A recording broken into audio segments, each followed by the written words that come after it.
Hello student, मैं मंजित कुमार। आशा करता हूँ कि आप सभी घर पे होंगे और सुरक्षित होंगे। देखो, आज हम क्या करते हैं, जो हमारा लीनियर अलजेब्रा काम था उसको इंक्रीज करते हैं और आगे जाने की कोशिश करते हैं। देखो स्टूडेंट, अभी तक हमने क्या डिस्कस किया था कि कोई भी मैट्रिक्स है हमारे पास ए n क्रॉस n की मैट्रिक्स है, वो हमारे पास डायगोनलाइजेबल कब है कब नहीं है, उसके बारे में हम टोटल बिहेवियर है उसका वो कर चुके थे। अब जो हमारा काम है वो क्या है, लीनियर ऑपरेटर को जज करना है कि वो हमारे पास डायगोनलाइजेबल है या फिर नहीं है। देखो स्टूडेंट, एक्चुअल में डेफिनेशन क्या है लीनियर ऑपरेटर के लिए डायगोनलाइजेबिलिटी की, वो ये है। मैंने क्या कर लिया, मान लिया T, let T such that v over f से लेकर v ओवर f तक आपके पास क्या है, एक लीनियर ऑपरेटर है, बी द लीनियर ऑपरेटर। और जहां पर v क्या है, where v is the finite dimensional vector space.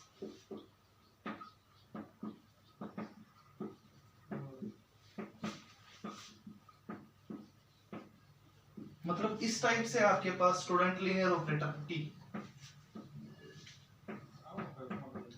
v over f से लेकर v ओवर f तक। देखो स्टूडेंट, जो डेफिनेशन है हमारे पास वो ध्यान से सुनना, कई बार एग्जाम के अंदर डेफिनेशन के थ्रू भी क्वेश्चन पूछ लेता है वो। देखो, जो आपके पास ये लीनियर ऑपरेटर है टी, v से लेकर v तक, जहां पर v क्या है मेरे पास एक फाइनाइट डायमेंशनल वेक्टर स्पेस है।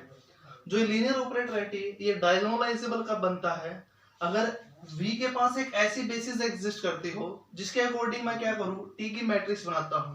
अगर वो जो मैट्रिक्स हमारे पास बन के आई है, अगर वो मैट्रिक्स हमारे पास क्या हो, डायगोनल मैट्रिक्स हो, तो दैट इंप्लाइज जो t हमारे पास है वो क्या बनता है, डायगोनलाइजेबल ऑपरेटर बनता है। तो that implies if t is diagonalizable if there exists a basis of v such that the matrix of t with respect to that basis is diagonal, then t is diagonalizable। देखो student, ये हमारे पास क्या है, definition है diagonalisable operator की। आपने क्या बोला है कि जो t है आपके पास लीनियर ऑपरेटर v से लेकर v तक, ये डायगोनलाइजेबल कब बनता है, अगर आपके पास एक बेसिस एग्जिस्ट करती है ऐसी, जिसके लिए मैं क्या करता हूं, t की मैट्रिक्स बनाता हूं with respect to this basis. अगर हमारे पास जो मैट्रिक्स बन के आती है स्टूडेंट, अगर वो हमारे पास मैट्रिक्स क्या हो, डायगोनल मैट्रिक्स हो, तो that implies this operator is called the diagonalisable operator. यहाँ पर क्या है, एग्जिस्टेंस पर बात है। अगर ऐसी कोई भी बेसिस एग्जिस्ट नहीं करती v के पास जिसके लिए मैट्रिक्स है t की वो डायगोनल मैट्रिक्स ना बनता हो, तो दैट इंप्लाइज जो t आपके पास it is not a diagonalizable operator. देखो स्टूडेंट, एक्चुअल में क्या है, आपने मैट्रिक्स के लिए तो डिस्कस किया था कि मैट्रिक्स आपके पास डायगोनलाइजेबल कब है, आपको मैंने वो बताया भी था, उसका थ्रू आउट लास्ट लेक्चर के अंदर हमने ये चीज शूट भी की थी। उसके अंदर मैंने कंप्लीट डिस्क्रिप्शन है about A matrix is diagonalisable, उसके लिए हमने वो डिस्कस कर चुके। अब t के लिए है एज इट इज काम सेम है। इसके लिए पहले आपको क्या करना होगा, मैं आपको बता दूं कि जो t है आपके पास लीनियर ऑपरेटर, वो डायगोनलाइजेबल कब है। आप एक काम कर लो, t की क्या बना दो, एक मैट्रिक्स बनाओ, किसी भी बेसिस के थ्रू बना दो एक बार। अगर वो मैट्रिक्स हमारे पास डायगोनलाइजेबल है, तो that implies this linear operator is the diagonalisable operator. और जहां पर वो मॉडल मैट्रिक्स बनती है p, वो सेम एज इट इज इसी टाइप से ही बनती है। अब देखो कैसे करना है आपको काम। फॉर एग्जाम्पल, मैंने क्या कर लिया, एक लीनियर ऑपरेटर मान लिया।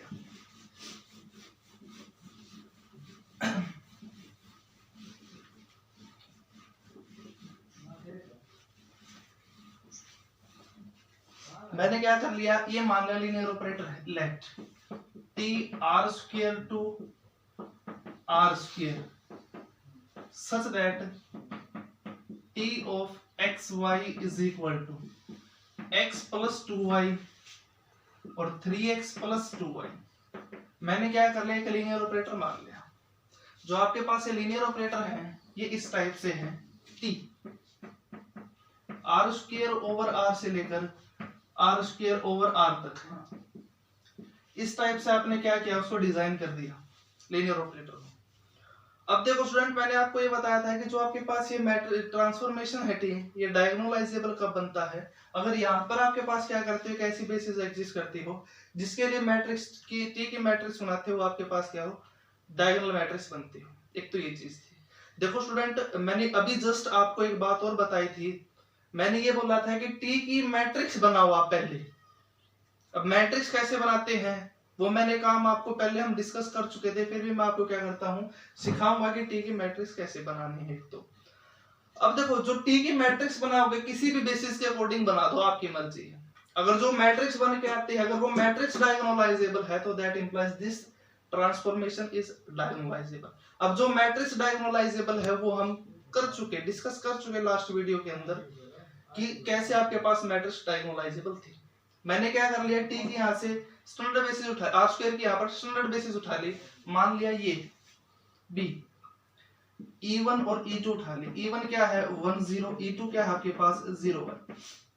मैंने भी बोला है कि टी की इस बेसिस के अकॉर्डिंग क्या बनाओ, पहले मैट्रिक्स बनाओ। अब उस मैट्रिक्स को चेक कर लो कि वो डायगोनलाइजेबल है या फिर नहीं। देखो स्टूडेंट, आप टी की मैट्रिक्स कैसे बनाते थे आपको अगर याद हो तो, मैंने दोनों साइड क्या कर लिया, दोनों साइड सेम बेसिस रख दिया B, E1 is equal to 1 0 और E2 इज इक्वल टू 0 1। आपको याद हो तो मैट्रिक्स कैसे बनाते थे हम, कि बेसिस के हर एक मेंबर की इमेज के थ्रू जो कोऑर्डिनेट वेक्टर बनता था उसको कॉलम में लिखना स्टार्ट कर दो, वही आपके पास क्या बनती थी, टी की मैट्रिक्स बनती थी।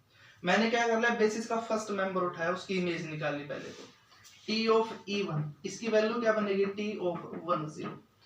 एक्स की जगह पर क्या पुट करना है मुझे, 1 पुट करना है, और वाई की जगह पर क्या पुट करना है मुझे, 0 पुट करना है, उसके अंदर पुट कर दिया। तो हमारे पास क्या वैल्यू बनी, यहाँ से 1 और 3 बन चुकी है। अब ये बना बेसिस के मेंबर की इमेज, इसके थ्रू कोऑर्डिनेट वेक्टर निकाल लिया, इसकी इमेज क्या बनी, वो मान लिया ये 1 और 3। अब ये मेंबर आर स्क्वायर के अंदर गया है और ये चीज बेसिस थी आर स्क्वायर की, तो दैट इंप्लाइज ये मेंबर आपके पास क्या बनेगा, इन दोनों का लीनियर कॉम्बिनेशन बनेगा। लीनियर कॉम्बिनेशन कैसे बना, ये इस टाइप से बना दिया मैंने, 1 into E1 plus 3 into E2, तो दैट इंप्लाइज यहाँ से कोऑर्डिनेट वेक्टर क्या बनता है, 1 और 3 बनता है। तो दैट इंप्लाइज टी की मैट्रिक्स क्या बनी विद रिस्पेक्ट टू बी, मान लिया वो ए है, कोऑर्डिनेट वेक्टर क्या बना, यहाँ से 1 और 3 बना है। मैंने क्या कर दिया, उसको कॉलम में लिखना स्टार्ट कर दिया। कॉलम क्या बनी आपकी फर्स्ट, वो ये बन चुकी 1 और 3। सिमिलरली सेकंड वेक्टर की इमेज निकाल ली मैंने through this transformation, T of E2 क्या बनता है, वो ये बनता है टी ऑफ E2 0 1। इमेज क्या बनी, y की जगह पर क्या पुट करना है मुझे, 1 पुट करना है, और x की जगह पर क्या पुट करना है मुझे, 0 पुट करना है। तो यहाँ पर पुट करता हूँ तो इमेज क्या बनती है मेरे पास, वो ये बन चुकी 2 and 2। तो कोऑर्डिनेट वेक्टर क्या बनता है मेरे पास, कि इस वेक्टर की इमेज मान लिया ये गई 2 और 2। अब ये मेंबर किसके अंदर गया है, आर स्क्वायर के अंदर। अभी आर स्क्वायर के अंदर गया है और ये सेट आपके पास क्या है, बेसिस है आर स्क्वायर का, तो दैट इंप्लाइज ये वेक्टर इन दो वेक्टर का क्या बनता है, लीनियर कॉम्बिनेशन बनता है। लीनियर कॉम्बिनेशन कैसे बना दिया मैंने इसको, 2 into E1 plus 2 into E2, तो दैट इंप्लाइज यहाँ से कोऑर्डिनेट वेक्टर क्या बनता है 2, 2। आपके पास एक कोऑर्डिनेट वेक्टर बनता है इस वेक्टर की इमेज का, तो उसको क्या करना है मुझे सेकंड कॉलम के अंदर लिखना है, ये लिख दिया।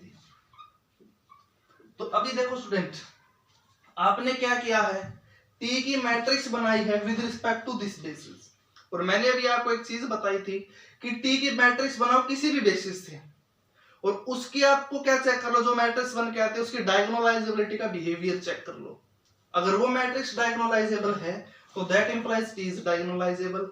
If matrix this matrix is not diagonalizable तो that implies T is not diagonalizable. अब टी की मैट्रिक्स क्या बनी है, ये बनी है। अब मेरा सारा का सारा काम अब इस पर चलेगा, देखो कैसे।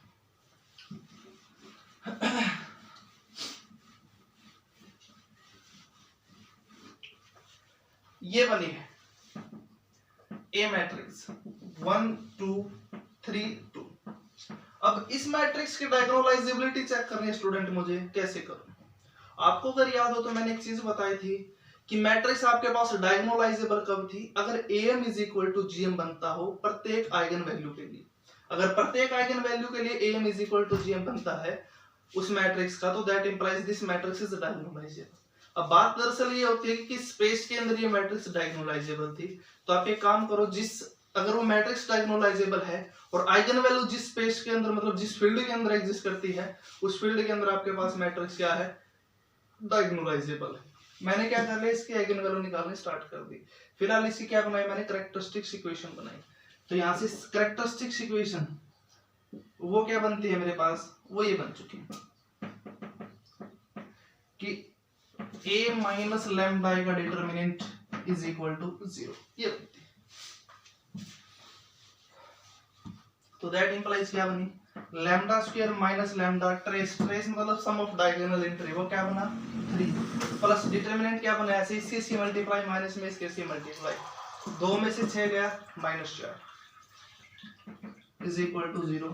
तो that implies lambda square minus 3 lambda और यहां से -4 इज इक्वल टू 0। ये आपके पास क्या बनी, पॉलिनोमियल बनी है। इसको क्या कर लिया मैंने, इसके फैक्टर निकालने स्टार्ट कर दिया, इसको फैक्टराइज कर लिया। फैक्टराइज करता हूँ, यहाँ से आइगन वैल्यू बनाता हूँ, तो वो क्या बनती है, वो ये बनती है कि lambda -4 into lambda plus 1 is equal to 0। तो that implies lambda is equal to 4 and -1। अब एक बात बताओ dear student, lambda is equal to 4 है, इस मैट्रिक्स की आइगन वैल्यू है। अब इस मैट्रिक्स की आइगन वैल्यू बनी है और वो कितने टाइम बनी है, मतलब अलजेब्राइक मल्टीप्लिसिटी कितने बने मेरे पास, वो 1 बनी है।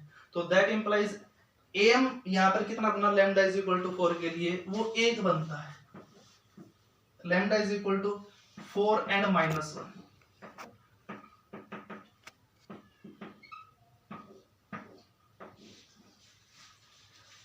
am कितना बना, 1 बना। आपको मैंने एक बात बताई थी, अगर am जब कभी भी 1 बनता हो तो gm कैसे बनता, कितना बनता, वो भी 1 बनता। उसका प्रूफ हम पहले डिस्कस कर चुके थे प्रीवियस वीडियो के अंदर। अब similarly lambda is equal to -1 भी आइगन वैल्यू बनती है, और कितने टाइम आइगन वैल्यू बनती है, सिर्फ एक बार। तो that implies lambda is equal to -1 की अलजेब्राइक मल्टीप्लिसिटी कितनी बनी, 1। अब अलजेब्राइक मल्टीप्लिसिटी 1 है तो ज्योमेट्रिक मल्टीप्लिसिटी कितनी बनी मेरे पास, वो 1 बनी। अब एक बात बताओ स्टूडेंट, जो मैट्रिक्स थी T, इसकी हर आइगन वैल्यू के लिए am is equal to gm है या नहीं। अब जब कभी भी हर आइगन वैल्यू के लिए am is equal to gm हो तो that implies this matrix is diagonalisable. अब ये मैट्रिक्स डायगोनलाइजेबल है तो that implies T is diagonalisable. अब मैंने ये बोल दिया कि जो आपके पास ये मैट्रिक्स है A, वो डायगोनलाइजेबल ओवर क्यू है या फिर नहीं है। अब एक बात बताओ, ओवर क्यू के अंदर तो इसकी आइगन वैल्यू एग्जिस्ट करती है, तो that implies this matrix is diagonalisable over Q. Similarly diagonalisable और R भी है, C भी है। देखो इस टाइप से स्टूडेंट आप जज करते हो कि कोई मैट्रिक्स आपके पास डायगोनलाइजेबल है या फिर नहीं है। ठीक है स्टूडेंट। देखो स्टूडेंट, अभी हमने क्या डिस्कस किया था कि लीनियर ऑपरेटर को जज किया था कि वो डायगोनलाइजेबल कैसे बनता है। देखो अब हमारा जो काम है वो काम बेसिकली चल रहा है एप्लीकेशन ऑफ केले-हैमिल्टन थ्योरम, और वहां से हमारे पास क्वेश्चन है, कई बार एग्जाम के अंदर मोस्ट ऑफ द केसेस देखे भी गए हैं कि आए हुए हैं। अब हम उस एप्लीकेशन करेंगे केले-हैमिल्टन थ्योरम की, उसी के अकॉर्डिंग हमें क्या करना है, पहले कुछ एक चीजें डिस्कस करनी पड़ती है, उसी के अकॉर्डिंग चलते हैं। देखो क्या है, देखो फर्स्टली हमारे पास एक डेफिनेशन आती है एनिहिलेटिंग पॉलिनोमियल की। एनिहिलेटिंग पॉलिनोमियल की डेफिनेशन क्या है, वो ये है कि f ऑफ x मान लिया कोई पॉलिनोमियल है विद अ पॉलिनोमियल, और a आपके पास कोई मैट्रिक्स है n क्रॉस n की, और जहां पर जिसकी इंट्री कहां से है, फील्ड f के अंदर से है। जो f ऑफ x है इस मैट्रिक्स की एनिहिलेटिंग पॉलिनोमियल कब बनती है, जो मैट्रिक्स A की f ऑफ x एनिहिलेटिंग पॉलिनोमियल तभी बनती है अगर A मैट्रिक्स है जो f ऑफ x है वो A को सेटिस्फाई करता हो। मतलब कि f की जगह पर x की जगह पर A पुट करने से, और जो बन के आती है f ऑफ x की जगह पर A पुट करने से f ऑफ x के अंदर अगर 0 बनता है, 0 मैट्रिक्स बनता है, तो that implies f of x आपके पास क्या बनता है, उस केस के अंदर एनिहिलेटिंग पॉलिनोमियल बनेगा A की। ये चीज थी। कई बार ये होता है कि वो इस टाइप से हम क्या करते हैं, रेफरेंस रिलेशन बनाते हैं, तो कई बार रेफरेंस रिलेशन दे देता है और वहां से उसको देखकर हम क्या करते हैं, पॉलिनोमियल को बनाना स्टार्ट कर देते हैं, तो उसके अकॉर्डिंग क्वेश्चन को सोल्व करना स्टार्ट कर देते हैं। अब हमारे पास क्या चलते हैं, बेसिकली एक थ्योरम चलते हैं, उस थ्योरम के अकॉर्डिंग देखते हैं क्या है। Now come to the point. देखो थ्योरम क्या आपके पास वही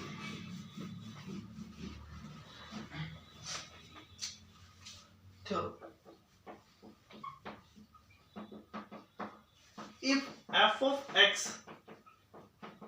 is the annihilating polynomial,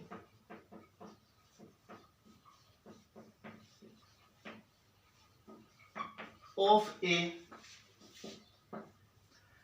and g1x g2x and so on so forth gnx be the any polynomial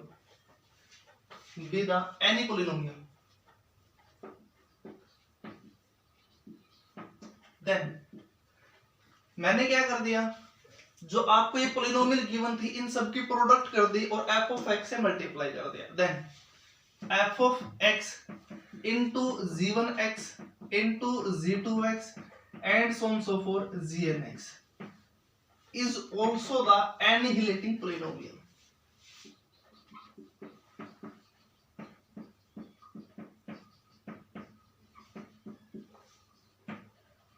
ये चीज है। देखो स्टूडेंट, जो हमारे पास ये थ्योरम है इसका हम प्रूफ करते हैं।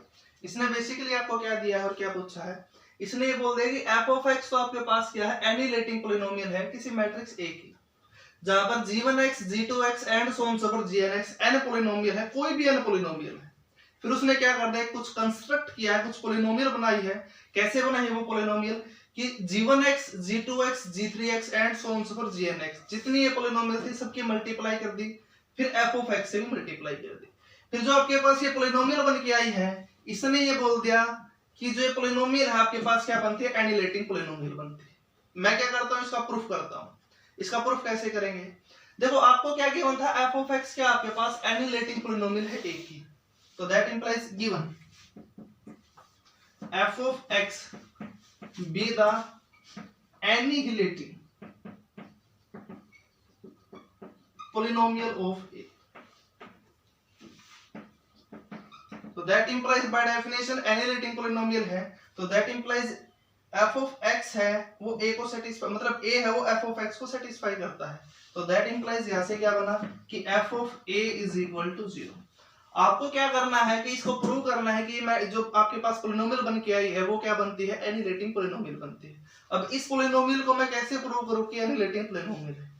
अगर ये पोलिनोमियल है, ए मैट्रिक्स आपके पास इस पोलिनोमियल को अगर सेटिस्फाई करता है तभी तो आपके पास ये पोलिनोमियल क्या बनेगी, एनिहिलेटिंग पोलिनोमियल बनेगी। मैंने क्या कर दिया, इस पोलिनोमियल के अंदर एक्सिस यहाँ पर क्या पुट कर दिया, ए पुट कर दिया। अगर 0 बनता है मेरे पास तो अब तो क्या होता है, हमारे पास फिर आंसर बन जाता है। मैंने क्या कर दिया, यहां से लेकर चल पड़ा इसको, एक्स यहाँ पर ए पुट कर दिया, तो that implies f of a into g1a into g2a and so on so forth gna। ये चीज देखो स्टूडेंट, f of a की वैल्यू क्या आपके पास 0 मैट्रिक्स है। अब 0 मैट्रिक्स है, यहाँ पर वैल्यू पुट कर दी मैंने इसकी, तो क्या वैल्यू बनी 0 into g1a into g2a and so on so forth gna। मुझे नहीं पता कि इसकी वैल्यू आपके पास 0 मैट्रिक्स बनती है फिर नहीं बनती, नहीं इसकी पता, नहीं इसकी पता, बट इसकी तो पता है कि इसकी वैल्यू क्या बनती है, 0 मैट्रिक्स बनती है। अब 0 मैट्रिक्स को किसी भी मैट्रिक्स से मल्टीप्लाई करता हूं तो वैल्यू क्या बनती है, मेरे पास 0 मैट्रिक्स ही बनती है, फिर से इज इक्वल टू 0। तो अब एक बात बताओ मुझे, ये पोलिनोमियल थी, ए मैट्रिक्स थी, उसने क्या कर दिया, इस पोलिनोमियल को सेटिस्फाई कर दिया, 0 बना दिया, वैनिश कर दिया, तो दैट इंप्लाइज ये पोलिनोमियल क्या बने मेरे पास, एनिहिलेटिंग पोलिनोमियल बन चुकी है। अब इसी को मैंने क्या कर दिया, रिड्यूस कर लिया, रिमार्क बना दिया इसका। यहां पर आपके पास क्या है, देखो n पोलिनोमियल थी, मैंने क्या कर दिया, इनको स्किप कर दिया। स्किप कैसे कर दिया, रिड्यूस कर दिया, छोटा सा बना दिया इसको। कैसे कि अगर f of x कोई एनिहिलेटिंग पोलिनोमियल है और g1x आपके पास कोई पोलिनोमियल है, तो उसको अगर एनिहिलेटिंग पोलिनोमियल से मल्टीप्लाई करते हो तो वो क्या बनती है आपके पास, फिर से एनिहिलेटिंग पोलिनोमियल बनती है। देखो रिमार्क के तौर पर इसको आप लिख भी सकते हो, इस टाइप से लिखना,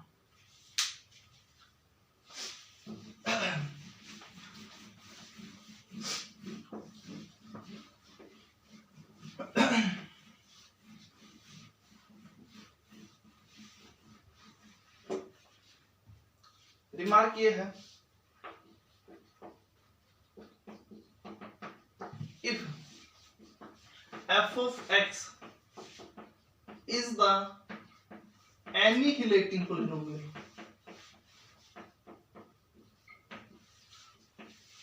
of a and gx be the any polynomial, then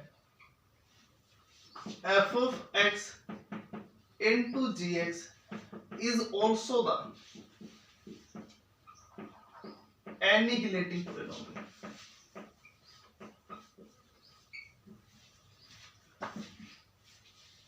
इसका जो प्रूफ है स्टूडेंट, जस्ट अभी मैंने n को करवाया था, n के लिए करवाया था आपको, सेम उसी पैटर्न के अकॉर्डिंग चल के आप इस चीज को प्रूव कर सकते हो।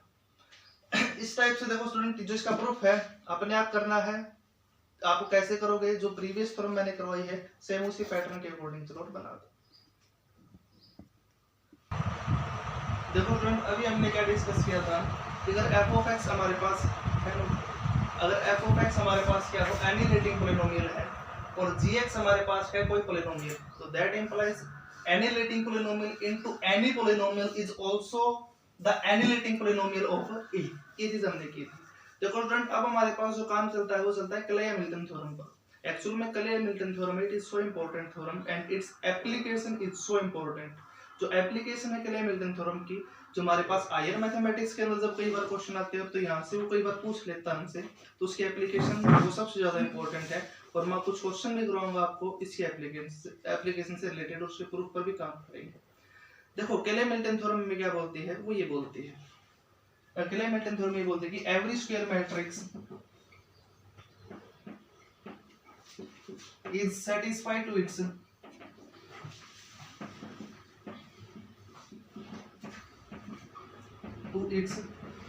कैरेक्टरिस्टिक्स इक्वेशन,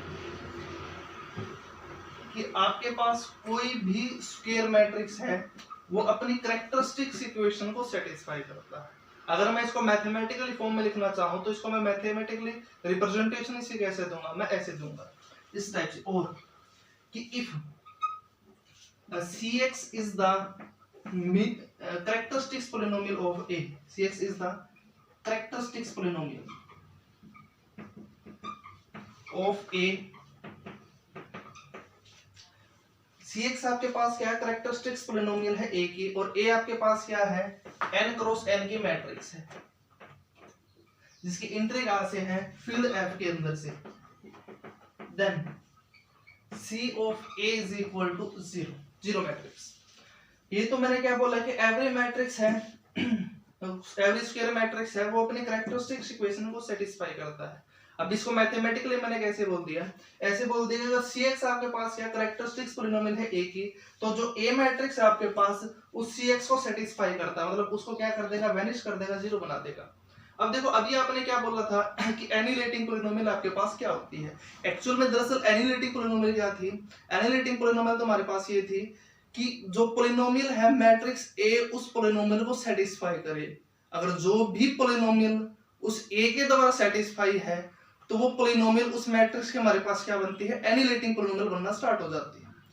अभी देखो, आपने क्या बोला कि क्ले-हैमिल्टन थ्योरम ने तो ये बोल दिया कि जब कभी भी आप कैरेक्टरिस्टिक्स इक्वेशन निकालते हो किसी मैट्रिक्स की, तो जो मैट्रिक्स है ए उस कैरेक्टरिस्टिक्स इक्वेशन को सेटिस्फाई करेगा।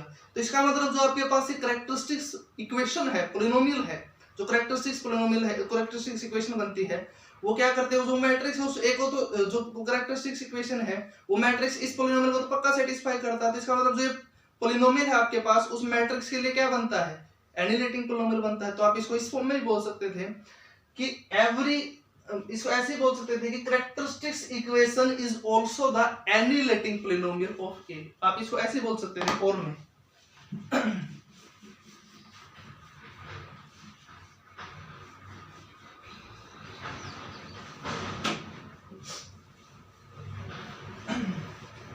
इसको मैं ऐसे भी बोल सकता था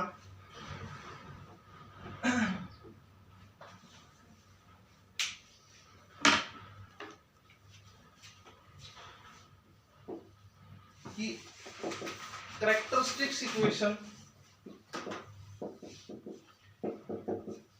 is also the annihilating polynomial of A. Annihilating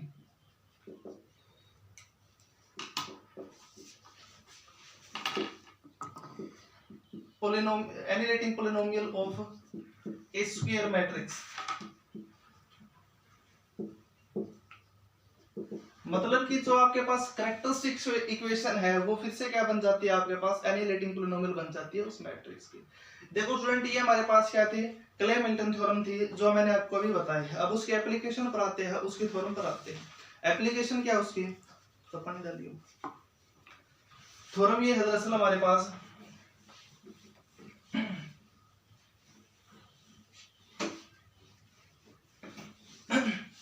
theorem दरअसल ये है, एप्लीकेशन है उसकी क्ले मिल्टन थ्योरम की। ये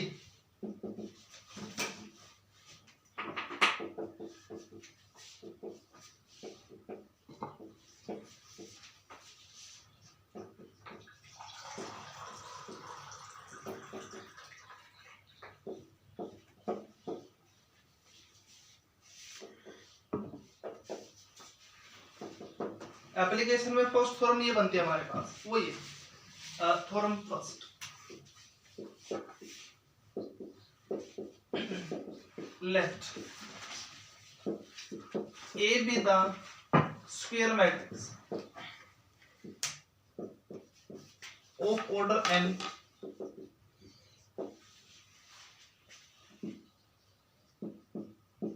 and K is greater than or equal to n, then A की power K is the linear combination of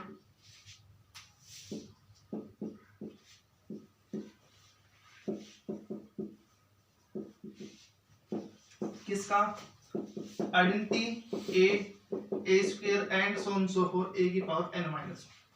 देखो theorem जो देखो स्टूडेंट, जो हमारे पास ये थ्योरम है, इसने बोल दिया कि a आपके पास कोई स्क्वायर मैट्रिक्स है जिसका ऑर्डर कितना है, मेरे पास n है, a की पावर k कर दिया मैंने, और k आपके पास क्या है, उसकी वैल्यू ग्रेटर देन और इक्वल टू n। तो आपके पास जो ये a की पावर k है, थ्योरम ये बोलती है कि it is the linear combination of this element, this factor या फिर दिस एलिमेंट। इसका प्रूफ देखो कैसे करते हैं। Now come to the point, proof. देखो स्टूडेंट, अभी हमने ये किया था, क्ले मिल्टन थ्योरम ने ये बोल दिया था कि every square matrix is satisfied to its characteristics polynomial. अब आपको क्या गिवन है, ए कोई भी n क्रॉस n की मैट्रिक्स थी, स्क्वायर मैट्रिक्स थी, तो इसका मतलब ये बात तो श्योर है कि वो अपनी कैरेक्टरिस्टिक्स इक्वेशन को सेटिस्फाई करता है। उसी के अकॉर्डिंग मैं क्या कर दूंगा, चलना स्टार्ट कर दूंगा। मैंने क्या कर दिया, ये कर लिया, लेट कि a is equal to aij n cross n such that aij belongs to the field f। और जो मैट्रिक्स A थी n क्रॉस n की थी, मैंने पहले भी आपको ये बात बताई थी कि अगर कोई भी मैट्रिक्स हो n क्रॉस n की, जो उसकी कैरेक्टरिस्टिक्स पॉलिनोमियल है वो n डिग्री की बनती, कैरेक्टरिस्टिक्स पॉलिनोमियल वो n डिग्री की बनती। तो दैट इंप्लाइज यहाँ से cx क्या बना, कैरेक्टरिस्टिक्स पॉलिनोमियल क्या बनी, वो ये बन चुकी कि x की power n plus a n minus 1, मान लिया ये है कि x की power n minus 1 plus a n minus 2, x की power n minus 2 plus up to so on so forth plus a naught be the characteristics equation of characteristics polynomial of a, be the characteristics polynomial of a। अभी हमने student ये चीज discuss की थी कि अगर कोई भी मैट्रिक्स हो वो अपने कैरेक्टरिस्टिक्स इक्वेशन को सेटिस्फाई करता है। तो इसका मतलब ये बात तो श्योर है कि जो आपके पास ये मैट्रिक्स है, ये मैट्रिक्स इस पोलिनोमियल को पक्का सेटिस्फाई करेगा। तो मैंने क्या कर लिया, यहाँ से x की जगह पर a पुट कर दिया इसके अंदर, तो दैट इंप्लाइज मेरे पास क्या बनेगी, जीरो मैट्रिक्स बनेगी। तो that implies c of a by using the Cayley Hamilton theorem, वो ये बन चुका कि a की power n plus a n minus 1, a की power n minus 1 plus a n minus 2, a की power n minus 2 plus up to so on so forth plus a naught into identity is zero matrix. मैंने क्या कर लिया student, अब जो मेरे पास ये वाले फैक्टर है, जो ये वाली चीज थी राइट हैंड साइड के अंदर, उसको मैंने क्या कर दिया, शिफ्ट कर दिया लेफ्ट हैंड साइड के अंदर। तो दैट इंप्लाइज यहाँ पर मेरे पास क्या वैल्यू बनती है, वो ये बन चुकी।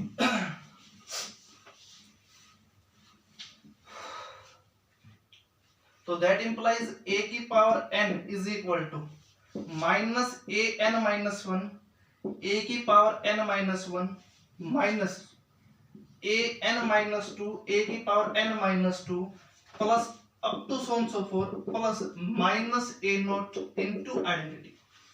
और इसको मैंने कैसे लिख दिया, इस टाइप से लिख दिया कि a की power n is equal to minus of a n minus 1, a की power n minus 1 plus minus of a की power n minus 2 into a की power n minus two plus up to so so forth plus minus a naught into identity. अब एक बात बताओ student, जो a की power n है actual में क्या बनता है, आपने उनको लिख दिया किसकी हेल्प से, a की power n minus one matrix, a की power n minus to and so on so for identity matrix. तो दैट इंप्लाइज यहां से क्या बनता है मेरे पास, वो ये बन चुका कि a की पावर n है वो लीनियर कॉम्बिनेशन बन चुका है एक्चुअल मायने में किसका, a की पावर n माइनस वन का, a की पावर n माइनस टू का and so on so for identity matrix का। तो दैट इंप्लाइज मैं यहां से ये चीज बोल सकता हूं कि a की power n is the linear combination of a की पावर n minus 1, a की power n minus 2 and so on so forth identity matrix। अभी सिमिलरली मैंने क्या कर लिया, दोनों साइड a से मल्टीप्लाई कर दिया, तो दैट इंप्लाइज यहां से क्या वैल्यू बनती है, वो ये चीज बन चुकी कि a की power n plus 1 is equal to minus of a n minus 1 a की power n plus minus of a n minus two into ए की power n minus two plus up to so so forth plus minus of A naught into identity, ये बन चुका। अब ऊपर वाली चीज के अकॉर्डिंग a की पावर n क्या थी, वो ये थी, मैंने इसके अंदर पुट कर दिया a की पावर n की वैल्यू। तो दैट इंप्लाइज यहां से क्या बना, a की power n plus 1 is equal to minus of a n minus 1 into minus A N minus one into ए की power N minus one plus minus of A N minus two into ए की power N minus two plus up to so so forth plus minus of A naught into identity plus up to so so forth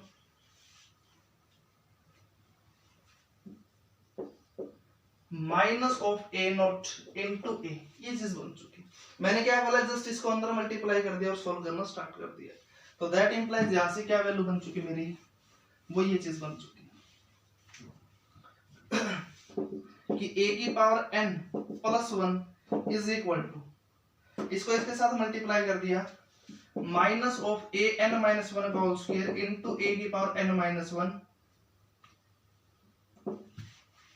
plus minus of a n minus one into minus of a n minus two into a की power n minus two plus up to so so forth plus last वाली term को लिख दिया direct मैंने, अब minus of a n minus one into minus of a naught into identity, और जो ये वाली चीज थी नेक्स्ट वाली, इसको भी अंदर मर्ज कर दिया, वो मैंने जस्ट वैसे ही एंड सो सो फोर के अंदर शिफ्ट कर दी।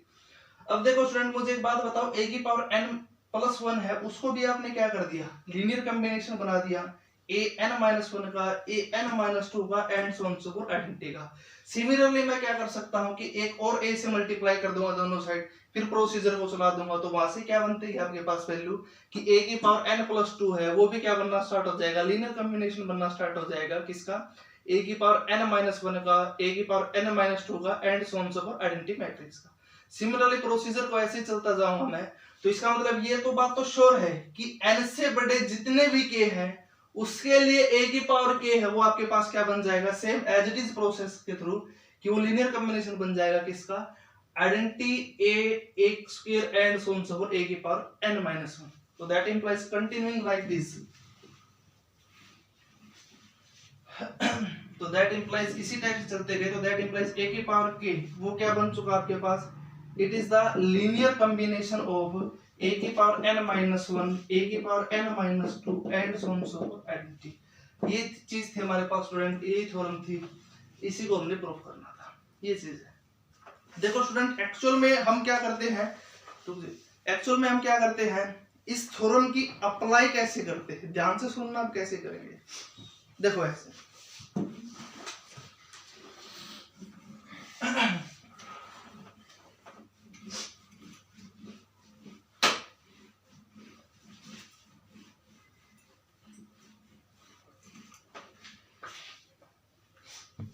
देखो स्टूडेंट, इसका थ्योरम को हम कैसे अप्लाई करें आगे क्वेश्चन के अंदर, देखो कैसे सोचना हमको उस चीज पर, देखो कैसे काम करते हैं।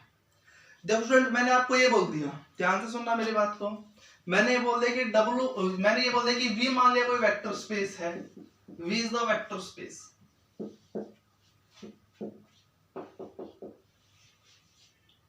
हाउ टू थिंक,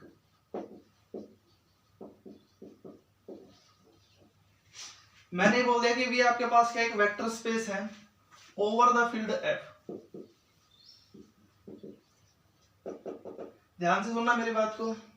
मैंने बोल दिया कि V आपके पास वेक्टर स्पेस है ओवर द फील्ड F पर, एंड A मान लिया कोई मैट्रिक्स थी, is equal to n cross n की मैट्रिक्स है, जिसकी एंट्री आपने कहां से उठाई है, फील्ड F के अंदर से उठाई है।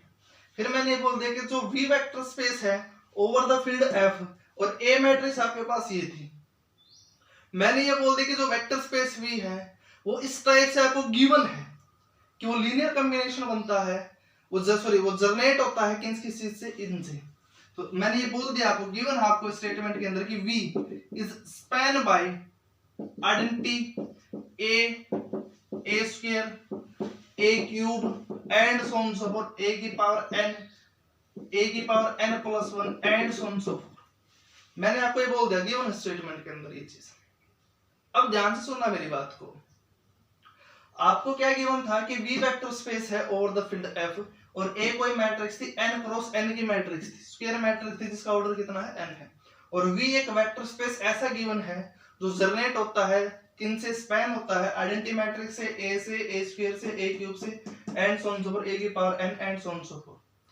मतलब क्या इसका V के अंदर वेक्टर एलिमेंट किस टाइप के गए हैं कि यहां से आप क्या करो, फाइनाइट मेंबर उठाओ, जितने भी लीनियर कॉम्बिनेशन बना सकते हो वो सारे के सारे मेंबर किसके अंदर जाएंगे, V के अंदर जाएंगे। जैसे कि फॉर एग्जांपल इस टाइप से ये V। अब देखो मैंने स्टूडेंट ये बोला था जस्ट डेफिनेशन अप्लाई की है लीनियर स्पैन की या फिर जनरेटिंग सेट की। मैंने क्या बोला है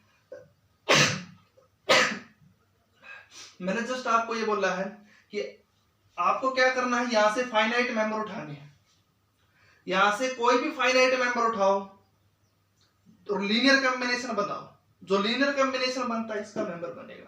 मैंने क्या कर लिया, स्टार्टिंग के अंदर एक ही मेंबर उठाया, वो उठाया आइडेंटिटी, लीनियर कॉम्बिनेशन क्या बना, वो इटसेल्फ ही बना दिया, मतलब इस टाइप से identity a square and so on so forth, a की power n and so on so forth. इस टाइप से मेंबर मैंने क्या कर दिया, इसके अंदर जाना स्टार्ट हो गए। फिर मैंने क्या कर दिया, स्टार्टिंग के तीन मेंबर उठाए, लीनियर कॉम्बिनेशन बनाया, इसको 5 से मल्टीप्लाई कर दिया, इसको 3 से और इसको 7 से, 5i plus 3a plus 7a square, ये मेंबर भी तो इसी के अंदर जाएगा।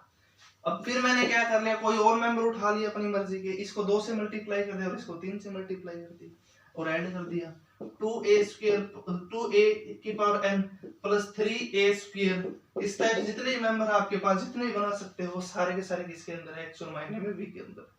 अब क्वेश्चन दरअसल ये है, मैंने आपको ये बोल दिया कि V के डायमेंशंस कितनी बनेगी, उस पर बात थी। अब देखो स्टूडेंट, आप एक बात बताओ मुझे, अभी जो मैंने अभी आपको प्रीवियस थ्योरम बताई थी उसके अकॉर्डिंग हमने क्या किया था कि अगर कोई भी मैट्रिक्स है n क्रॉस n की, n क्रॉस n की मैट्रिक्स हो और n से बड़े जितने भी k है सबके लिए a की पावर k है, वो क्या बनता है, लीनियर कॉम्बिनेशन बनना स्टार्ट हो जाता है किनका, a की पावर n-1 का, a की पावर n-2 का and so on so fourth identity matrix का। तो इसका मतलब bye the application of the previous theorem, अभी जो थ्योरम बताई है उसके अकॉर्डिंग क्या बनता है कि a की पावर n-1 है, वो आपके पास क्या बनता है, लीनियर कॉम्बिनेशन बनेगा इन वेक्टर का। ये भी आप इनके अकॉर्डिंग इनका लीनियर कॉम्बिनेशन बना सकते हो, इस वेक्टर को भी आप क्या कर सकते हो, इन सब के लीनियर कॉम्बिनेशन से बना सकते हो। तो इसका मतलब जो ये वाले वेक्टर थे, इससे नेक्स्ट वाले जितने भी वेक्टर है उन सबको क्या कर सकते हो, इन वेक्टर का लीनियर कॉम्बिनेशन बना सकते हो। तो इसका मतलब क्या है कि इसको देखकर मैंने एक सेट बनाना स्टार्ट कर दिया S, उसके अंदर क्या ले लिए, ये वेक्टर ले लिए identity a square and so on so forth a की पावर n-1, ये ले लिए। अब एक बात बताओ स्टूडेंट, आपने भी बोला कि a की पावर n है बाय द प्रीवियस थ्योरम कि वो लीनियर कॉम्बिनेशन बनेगा इन n वेक्टर का, और ये वेक्टर भी तो इनका लीनियर कॉम्बिनेशन बनता है, ये वेक्टर भी इन सब का लीनियर कॉम्बिनेशन बनता है। तो इसका मतलब ये सेट है, अगर एक सेट बनाऊं मैं S, उसके अंदर मैंने सारे के सारे वेक्टर डाल दिए, तो इसका मतलब जो ये सारे के सारे वेक्टर आपके पास वो क्या करते हैं, जनरेट करते हैं V को। तो इसका मतलब जो S है वो क्या करेगा, स्पैन करेगा V को। तो that implies V is span by S। देखो स्टूडेंट, मैंने आपको एक बात बताई थी कि अगर कोई भी सेट है वो स्पैन करता हो वेक्टर स्पेस V को, तो उस वेक्टर स्पेस के डायमेंशंस पर हम कमेंट कर सकते हैं। कैसे कमेंट कर सकते हैं कि जो उस एक्स की कार्डोनलिटी है, उस एक्स की जो कार्डोनलिटी है, जो डायमेंशंस है वी की, उस कार्डोनलिटी से क्या बनेंगे, लेस देन और इक्वल टू बनेंगे उस सेट की कार्डोनलिटी से। तो दैट इंप्लाइज यहां से क्या बना कि dimensions of V is less than और equal to cardinality of S. S के अंदर कितने मेंबर थे, एन, तो वो n है, तो that implies dimensions of v is less than और इक्वल टू n। देखो फ्रेंड, इस टाइप से क्या करते हो आप, क्वेश्चन को सोचते हो कि अगर n क्रॉस n की मैट्रिक्स है और v कोई वेक्टर स्पेस है, वो जनरेट होता है, इस टाइप से डिजाइन कर दिया कि यहाँ से आप कमेंट कर सकते हो कि v की डायमेंशन ज्यादा से ज्यादा कितनी बन सकती है, n भी बन सकती है। अब मैं श्योरिटी से ये नहीं बोल सकता कि एग्जैक्टली n बनेगी या फिर नहीं बनेगी, इट्स डिपेंड अपॉन की मैट्रिक्स आपके पास कैसी थी। क्या पता ये सारे के सारे वेक्टर एल लाइक हो तो डायमेंशन n बन जाएगी। अगर इनमें से भी एक वेक्टर इनका लीनियर कॉम्बिनेशन बनता है तो n से कम बन जाएगी। अब मैट्रिक्स थोड़ी ना गिवन थी मुझे जो मैं चेक कर लेता, मैं तो जस्ट वैसे ही कमेंट किया था। इस टाइप से स्टूडेंट आपको सोचना है कि कैसे हम क्या करते हैं, और इस टाइप से सोचोगे, अप्लाई करो, समझो और सीखो। देखो स्टूडेंट, अभी हमने डिस्कस किया है कि अगर V कोई वेक्टर स्पेस है और A कोई n क्रॉस n की मैट्रिक्स है, तो इन दैट केस जो V वेक्टर है इस टाइप से स्पैन हो, तो दैट इंप्लाइज जो डायमेंशन है V की आपके पास क्या बनती है, लेस देन और इक्वल टू n बनती है। ये भी हमने क्या किया, जस्ट डिस्कस किया है। देखो मैं इसको दूसरे फॉर्मेट के अंदर भी लिख सकता हूँ, इस टाइप से लिख सकता हूँ मैं इसको। आप चाहो तो इसको एज ए रिजल्ट के तौर पर भी लिख सकते हो, इस टाइप से। आप इसको एज ए रिजल्ट के तौर पर भी लिख सकते हो, याद भी रख सकते हो इस बात को कि रिजल्ट फर्स्ट, रिजल्ट डाल दो, चलो इसका रिजल्ट के तौर पर आप इसको याद रख सकते हो इस टाइप से। लेट ए आपके पास मैंने क्या कर लिया, मान लिया n क्रॉस n की मैट्रिक्स है जिसकी एंट्री कहां से है, फील्ड f के अंदर से। मैंने क्या कर दिया, v एक वेक्टर स्पेस बनाया जो क्या है, जनरेट होता है a की पावर n से such that n is greater then और इक्वल टू 0। तो दैट इंप्लाइज यहां से डायमेंशंस ऑफ v कितनी बनती है, n लेस देन और इक्वल टू n बनती है। जस्ट अभी जो मैंने आपको जो चीज बताई थी, थ्योरम बताई थी, जो एप्लीकेशन बताई थी थ्योरम फर्स्ट की, उसी के अकॉर्डिंग ही वही बात है आपकी। मैंने जस्ट इसको फॉर्मेट दूसरा बना दिया। देखो कैसे, v किससे जनरेट है, a की पावर n से, और n is greater than equal to 0 है। n की वैल्यू 0 पुट किया तो आइडेंटिटी 1 पुट किया a square and so on so forth, a की पावर n माइनस 1, a की power n and so on so forth, इस टाइप से generate है।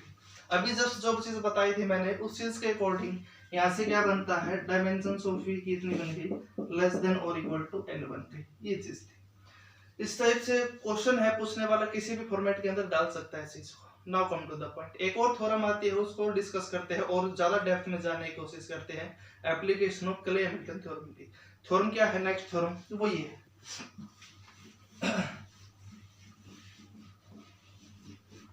थ्योरम सेकंड,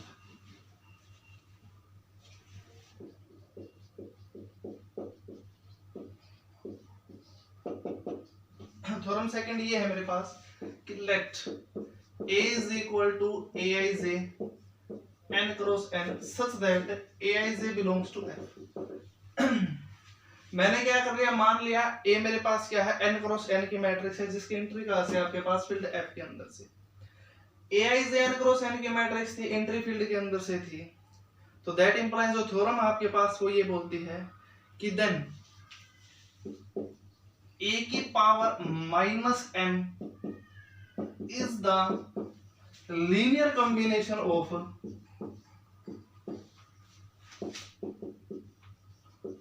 लीनियर कॉम्बिनेशन बनेगा, किस चीज का लीनियर कॉम्बिनेशन बनेगा, identity a square and so on so forth a की पावर n माइनस 1 का फॉर ऑल पॉजिटिव इंटीजर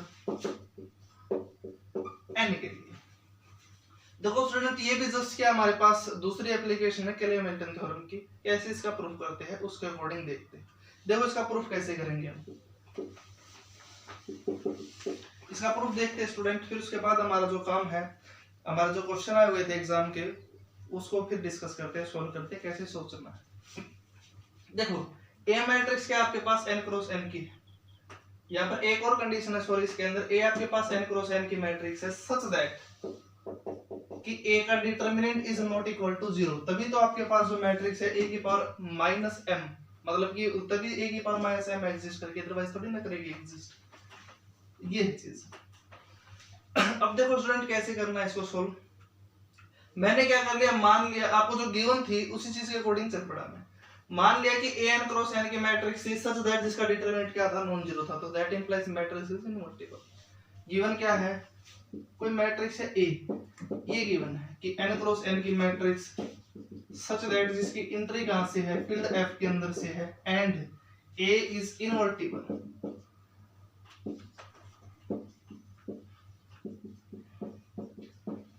ये चीज आपको गिवन है। देखो स्टूडेंट आपने अभी क्या था, क्ले-मिल्टन थ्योरम क्या बोलते थे कि every square matrix is satisfied to its characteristics equation.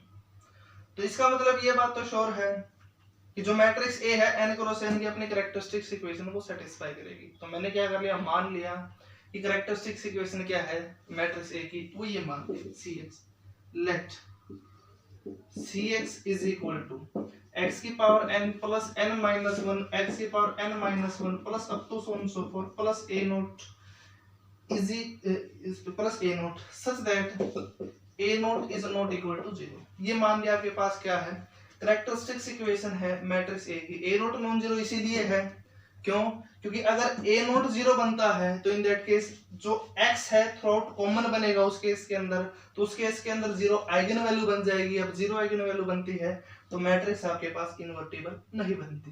तो इसीलिए क्या गिवन है, इसीलिए क्या सिचुएशन गिवन है आपको कि a नॉट मतलब कांस्टेंट टर्म आपको पास क्या गिवन है, यहाँ पर नॉन जीरो गिवन है। अभी देखो स्टूडेंट, अभी आपने बोला था कि according to the Cayley Hamilton theorem कि every square matrix is satisfied to its characteristics equation. आपने क्या मानना है कि मैट्रिक्स A की Cx ये मान ली, तो that implies by the application of Cayley Hamilton theorem C of A क्या बनेगा मेरे पास, जीरो बनेगा। तो that implies C of A is a zero matrix, A की power n plus A n minus 1 A की power n minus 1 plus up to so on so forth plus A naught into I is equal to 0 such that a naught is the non-zero number। ये चीज थी, ये चीज student मैंने क्या कर लिया, जो हमारे पास ये वाली चीज थी इसको मैंने क्या कर दिया, शिफ्ट कर दिया राइट हैंड साइड में। तो हमारे पास क्या वैल्यू बनती है, वो ये चीज बन चुकी।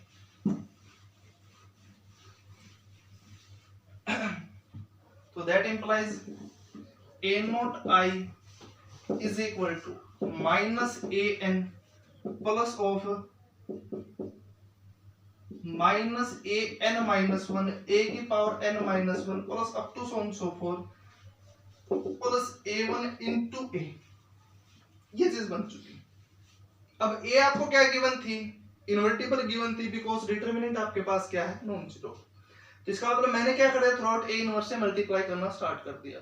अब a इनवर्स से मल्टीप्लाई करता हूं तो क्या वैल्यू बनती है मेरे पास, वो ये बन जाती है, वो ये बन चुकी कि a naught into a inverse is equal to minus 1 into a की power n minus 1 plus minus a n minus 1 a की power n minus 2 plus up to so on so forth plus a1 into identity matrix.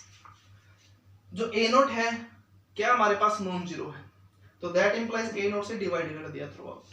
तो that implies यहां से क्या बनता है कि a की power minus 1 is equal to minus 1 upon a naught into a की power n minus 1 plus minus a n minus 1 upon a naught इसकी power n minus 2 plus up to so on so forth plus a1 upon a naught into identity. अब एक बात बताओ student, आपने क्या कर दिया, a इनवर्स को जस्ट लिखा है, इन वेक्टर के हेल्प से लिखना स्टार्ट कर दिया। तो इसका मतलब क्या बना यहां से कि a inverse is the linear combination of a n minus 1 a n minus 2 and so on so forth identity matrix. तो दैट इंप्लाइज यहां से क्या बनता है कि a की power minus 1 is the linear combination of a की power n minus 1 a की power n minus 2 and so on so forth identity matrix. एक तो ये चीज थी। सिमिलरली मैंने क्या कर दिया, a की पावर माइनस a इनवर्स से फिर से इसी इक्वेशन को मल्टीप्लाई कर दिया। अभी तक तो हमने ये प्रूव किया है कि a इनवर्स है वो लीनियर कॉम्बिनेशन बनता है इन वेक्टर। अब मैंने क्या कर दिया, a की पावर माइनस 1 से थ्रूआउट फिर से मल्टीप्लाई कर दिया, मतलब a इनवर्स ले लिया दोनों साइड फिर से। तो हमारे पास क्या वैल्यू बन गई, वो ये बन चुकी। तो दैट इंप्लाइज a की power minus 2 is equal to minus 1 upon a naught into a की power minus 2 plus minus A N minus one upon a naught into ए की power N minus three plus up to so so forth plus a one upon a naught की power into ए की power minus one, मतलब A inverse. अब A inverse की value मैंने क्या कर ली, यहां से इसके अंदर यहां पर पुट करते हैं, तो दैट इंप्लाइज यहां से क्या वैल्यू बन चुकी मेरे पास, वो ये बन चुकी।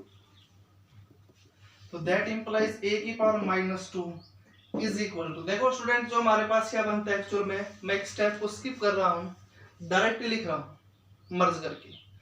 जो कोफिशिएंट है आप क्या करोगे, यहाँ पर ए इनवर्स की वैल्यू यहाँ पर पुट करोगे, जो कोफिशिएंट वगैरह है उनको एडजस्ट करोगे, और वहां से जो कोफिशिएंट है उनके मैंने अनदर कुछ वैल्यू मान ली, जस्ट मैंने उसको इस टाइप से डिजाइन कर लिया कि B N minus one into ए की power N minus one plus B N minus two A की power N minus two plus up to so forth plus B naught B naught into identity, ये मान लिया। जो constant बनते थे मेरे पास वो हो जाते थे। तो यहां से क्या लिखता हूं मैं कि ए की पावर माइनस टू है, वो क्या बन चुका, लीनियर कॉम्बिनेशन बन चुका, ए की पावर एन माइनस टू का, ए की पावर एन माइनस वन का, ए की पावर एन माइनस टू का, and so on so fourth identity matrix का। तो दैट इंप्लाइज यहां से क्या है, फिर से वही चीज हमारे पास कि a की power minus two is the linear combination of a की power n minus one, a की power n minus to, and so on so fourth identity matrix, and so on so fourth. इसी type से procedure को मैं क्या कर दूंगा, continue करना स्टार्ट कर दूंगा, आगे तक लेकर जाऊंगा। तो दैट इंप्लाइज यहां से क्या बन चुका कि a की power minus m is the linear combination of a की power n minus one, a की power n minus to, and so on so fourth identity matrix for all positive integer n। ये चीज थी student हमारे पास, ये theorem थी, इस theorem को हमने इस टाइप से प्रूफ किया। इस टाइप से आप क्या कर सकते हो, सोच सकते हो इस चीज को।